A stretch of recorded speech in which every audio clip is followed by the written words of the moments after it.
Welcome. In this video, we illustrate the cell decomposition algorithm presented in our study, a cell decomposition-based path planner for 3D navigation in constrained workspaces, submitted to the journal Mechatronics for the special issue of the IFAC World Congress 2026. The following workspace, composed by two box-shaped obstacles in red and with its 2D projections presented below, will be used to demonstrate the proposed cell decomposition. The decomposition starts at voxel 111 and tracks the cell's boundaries, expansion flag, step size, step increase flag, and the following properties: no overlap with other cells, internal uniformity, complete visibility, and frontier face uniformity. If any expansion flag element is 1, the cell expands incrementally in the current direction. Each property previously listed is then checked.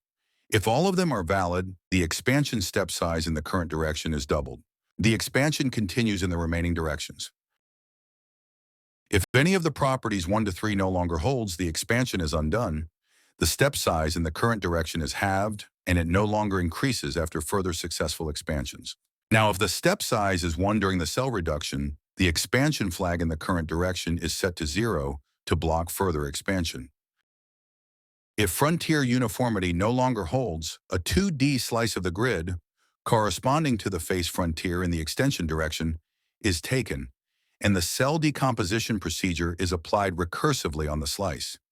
The expansion flag is zeroed in the slice's normal direction. The 2D cell expands until its expansion flag is fully zeroed, or until frontier uniformity no longer holds, in which case a 1D slice, corresponding to the face frontier in the expansion direction, is taken, and the cell decomposition procedure is applied recursively on the slice. In 1D, frontier uniformity is guaranteed, ensuring no further recursion. The 1D cell expands. Note that both free and obstacle initial cells are allowed, until the expansion flag is entirely zeroed due to internal uniformity fails. The 1D cell's final dimensions are returned to the 2D procedure and used to reduce the 2D cell to restore frontier uniformity.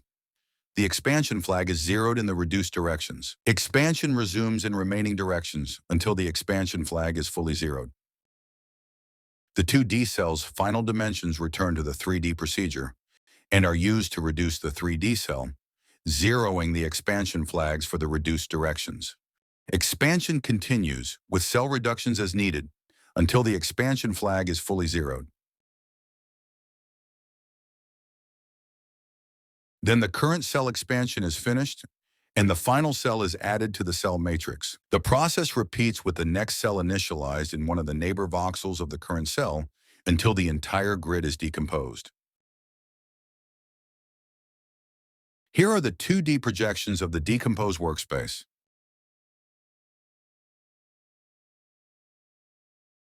The check of the complete visibility property done at each cell expansion consists in the following. For a given free space cell, for every free space cell that is at least partially adjacent to it, it is verified if the convex hole of the cell pair contains any occupied voxels, which are pre-selected from the minimum bounding box in the occupancy grid that encloses the cell pair.